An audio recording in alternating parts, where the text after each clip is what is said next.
시청자 여러분 안녕하십니까? 5월 2일 BTV 오후 1시 뉴스입니다. 첫 소식입니다. 김동연 경기도지사가 대법원의 파기환송 판결과 관련해 법원이 정치를 하는 것이라며 정면 비판했습니다. 김 지사는 자신의 SNS를 통해 대법원의 판결로 혼란만 커졌다며 전례 없는 주속 판결로 대선에 영향을 주려는 것이라고 지적했습니다. 그러면서 사법부 위에 주권자인 국민이 있고 결국 국민들이 판단할 일이라고 밝혔습니다. 수원시 팔달구의 한 다세대 주택에서 배터리 열폭주로 추정되는 화재가 발생해 소방당국과 경찰이 조사에 나섰습니다.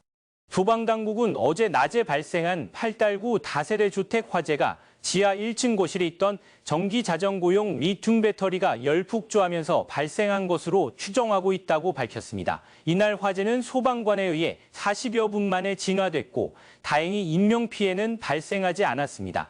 평택시가 현재 평택 송탄에 있는 오산 미공군기지의 이름을 평택 오산 공군기지로 변경해 줄 것을 촉구했습니다. 정장선 시장은 국가 안보를 위해 희생을 감내하고 있는 평택 지역을 고려해 오산이라는 명칭이 부적절하다며 평택을 함께 표기해야 한다고 밝혔습니다.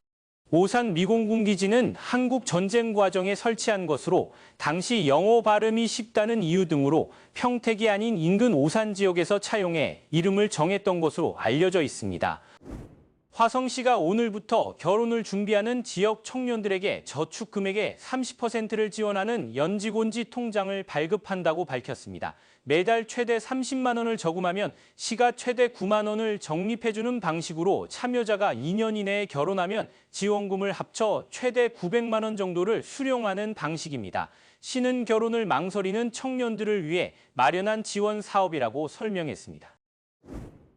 올해 경기 지역 기초학력 비달 학생을 지원하기 위한 예산이 전년 대비 23억 원 정도 감소한 것으로 나타났습니다. 교육청은 지난해 교육부 지원금이 크게 줄었다며 추경 등의 별도의 대책을 마련하고 있다고 설명했습니다. 지난해 기준 도내 기초학력 미달 학생 비율은 대략 2% 수준으로 교육청은 집계하고 있습니다. 의왕시가 지역 내 14개 학교 시설을 지역 주민들에게 공개하기로 했습니다. 시는 교육지원청과 협약을 체결하고 운동장과 체육시설 등을 개방하는 대신 일정 지원금을 지급할 방침이라고 밝혔습니다. 최근 의왕과 안양, 과천 등을 중심으로 학교 시설을 주민들에게 개방하는 사업을 적극적으로 추진하고 있습니다.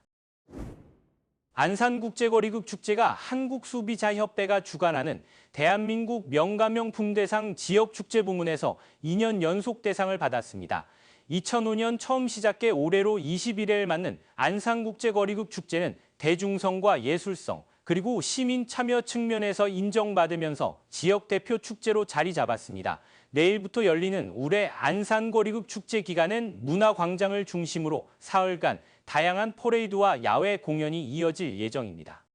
오늘 경기 남부의 낮 기온은 평년 수준을 보일 것을 보입니다. 최고 기온은 15도에서 19도를 오르내리고 지역에 따라 구름이 많은 날씨가 예보되고 있습니다. 미세먼지는 좋음 상태로 야외 활동하기 좋습니다. BTV 오후 1시 뉴스를 마칩니다. 시청해주신 여러분 감사합니다.